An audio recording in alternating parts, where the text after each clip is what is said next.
आता लाडक्या बहिणींचा महिन्याचा हप्ता पुन्हा मिळायला लागलाय।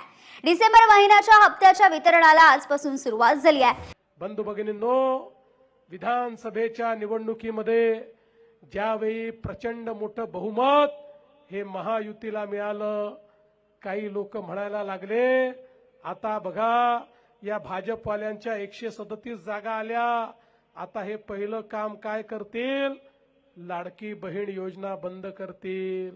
पण लाडक्या बहिणींनो, 1 वर्ष पूर्ण झालं, लाडकी बहीण योजना सुरूच आहे आणि जोपर्यंत तुमचा देवा भाऊ मुख्यमंत्री आहे ही योजना कोणीच बंद करू शकणार नाही। पण माझी विनंती या ठिकाणी भास्करराव, कैलास भाऊ, तुम्हाला सगळ्यांना आहे, महानगरपालिकेवर झेंडा तर लागणार आहे, महापौर आपला होणार आहे। महापौर झाल्यानंतर माझ्या लाडक्या बहिणींना केवळ लाडकी बहीण ठेवू नका, माझ्या लाडक्या बहिणींना लखपती दीदी करा। आता लखपती दीदीचा कार्यक्रम सुरू झालाय। महाराष्ट्रात 50 लाख लखपती दीदी तयार झाले आहेत। या वर्षी 1 कोटीपर्यंत तो आकडा जाईल। मी तुम्हाला हिशोब विचारणार आहे, 1 कोटीमध्ये माझ्या जालन्यातल्या किती लाडक्या बहिणी तुम्ही लखपती दीदी केल्या त्याचा हिशोब घ्यायला या जालन्यामध्ये पुन्हा मी येणार आहे। त्यामुळे माझी विनंती आहे, आता माझ्या लाडक्या बहिणींकरता या जालन्यामध्ये उमेद मॉल देखील मी मंजूर केलेला आहे।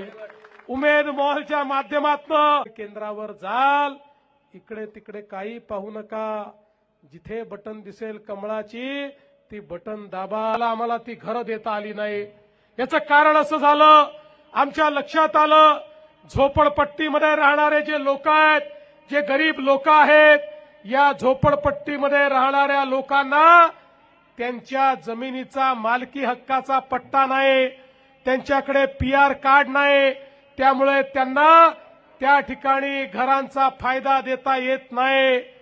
2च महिन्यापूर्वी आपल्या सरकारने निर्णय घेतला, आता झोपडपट्टीमध्ये राहणारा प्रत्येक व्यक्ती त्याला त्याच्या जमिनीचा मालकी हक्काचा पट्टा आपण देणार आहोत, प्रत्येकाला पीआर कार्ड आपण देणार आहोत आणि केवळ त्याला त्याच्या जमिनीचा मालक बनवून आपण थांबणार नाही। तो जर कच्च्या घरात राहत असेल तर मोदीजींच्या आवास योजनेतनं पक्क घर बांधण्याकरता त्याला पैसा उपलब्ध करून दिला जाणार आहे। आणि म्हणून मंचावरच्या नेत्यांना मी सांगतो, ही जनता तुम्हाला निवडून देणार आहे, पण पहिल्यांदा झोपडपट्टीत राहणारे आणि जे बेघर आहे त्यांचा प्रश्न हातामध्ये घ्या, त्यांना मालकी हक्काचा पट्टा द्या आणि मालकी हक्काचा पट्टा दिल्यानंतर त्यांच्याकरता जेवढ्या घरांची मागणी तुम्ही कराल तेवढी घरं राज्याचं सरकार मंजूर करेल।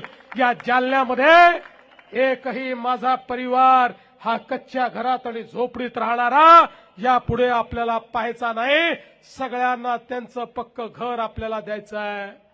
बंधू भगिनींनो, मोदीजींनी अमृत सारखी योजना आणल्यामुळेच आज आपण पाहू शकतो जालन्यासारख्या शहराला पिण्याच्या पाण्याकरता किती त्या ठिकाणी त्रास सहन करावा लागला। रावसाहेबांच्या नेतृत्वात आम्ही मोर्चा देखील काढला, सातत्याने या ठिकाणी शहरांवर अन्याय होत होते, पण मागच्या काळामध्ये 125 कोटी रुपयाची पाणी पुरवठा योजना ही आपण त्या ठिकाणी मंजूर केली। 474 किलोमीटरचं पाईपलाईनचं काम हे आपण पूर्ण केलं। 9 पैकी 8 जलकुंभ झाले। 75 कोटी रुपयाची कामं अजून 3 महिन्यामध्ये या ठिकाणी पूर्ण होतील। आणि मी तुम्हाला सांगतो, येत्या काळामध्ये जालना शहराचा पिण्याचा पाण्याचा प्रश्न हा पूर्णपणे त्या ठिकाणी आम्ही संपवू। आमचं स्वप्न आहे जालना शहरामध्ये ज्या ज्या वेळी नळ उघडेल त्या वेळी प्रत्येकाच्या घरी शुद्ध पिण्याचं पाणी आलं पाहिजे, हा आमचा प्रयत्न या ठिकाणी आहे। आणि म्हणून मोठ्या प्रमाणात पिण्याच्या पाण्याची योजना असेल आणि मग ही योजना कशी पुढे चालवायची असा प्रश्न होता। इतकी मोठी योजना, त्याचं विजेचं बिलच इतकं मोठं होतं की ते बिल आपल्या या महानगरपालिकेने कसं भरायचा असा प्रश्न होता. आणि म्हणून कैलाश भाऊंनी मगाशी सांगितलं, रावसाहेब आमच्याकडे आले, मी स्वतः ऊर्जा मंत्री होतो, माझ्याकडे खातं ठेवलं होतं. रावसाहेब आणि सगळ्या लोकांनी सांगितलं, काही करा, हे विजेचं बिल आम्हाला परवडत नाही, हे विजेचं बिल भरलं नाही तर एवढी मोठी योजना करू नये, पिण्याचं पाणी त्या ठिकाणी येणार नाही. आणि म्हणून आम्ही निर्णय केला आणि त्या ठिकाणी सौर ऊर्जा प्रकल्पाला आम्ही मान्यता दिली, 100 कोटी रुपये दिले. मला सांगताना आनंद वाटतो, आता दरवर्षी तुमचे 40 कोटी रुपये या ठिकाणी वाचणार आहेत आणि जालना शहराला पाणी पुरवठा हा नियमित त्या ठिकाणी होणार आहे. आपल्याला कल्पना आहे, हे शहर एक अत्यंत महत्वाचं अशा प्रकारचं शहर आहे. या ठिकाणी मोठ्या प्रमाणात स्टील इंडस्ट्री आहे, पोलाद आणि लोखंड तयार होतं. आणि म्हणून या ठिकाणी मागच्या काळामध्ये आपण ड्रायपोर्टची निर्मिती केली, समृद्धी महामार्गाची निर्मिती केली. मी 5-7-10 वर्षापूर्वी सांगायचो, ज्यावेळेस समृद्धीचं काम सुरू केलं की पुढच्या काळामध्ये संभाजीनगर आणि जालना हेच आमच्या इंडस्ट्रीचं मॅग्नेट होणार आहे. त्यावेळी लोकांना ते खरं वाटत नव्हतं, पण आज हे होत आहे. इतक्या मोठ्या प्रमाणात गुंतवणूक येते.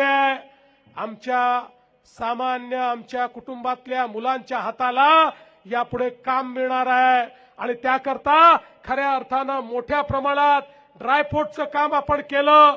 आणि एवढंच नाही तर रावसाहेबांच्या आग्रहाखातर देशातली सगळ्यात मोठी संस्था आयसीटी, त्या आयसीटीची ब्रँच देखील आपण या ठिकाणी जालन्यामध्ये मंजूर केली.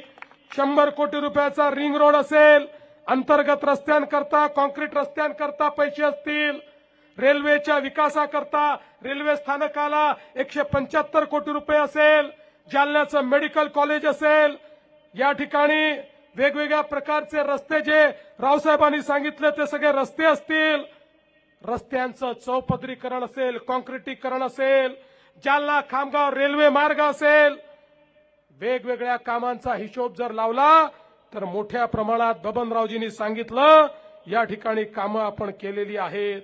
आणि येत्या काळामध्ये आमचा प्रयत्न आहे, मोदीजींनी सांगितलंय, प्रत्येक शहराला 100% भुयारी गटाराची योजना असली पाहिजे, शहरातल्या घनकचऱ्याचं व्यवस्थापन झालं पाहिजे.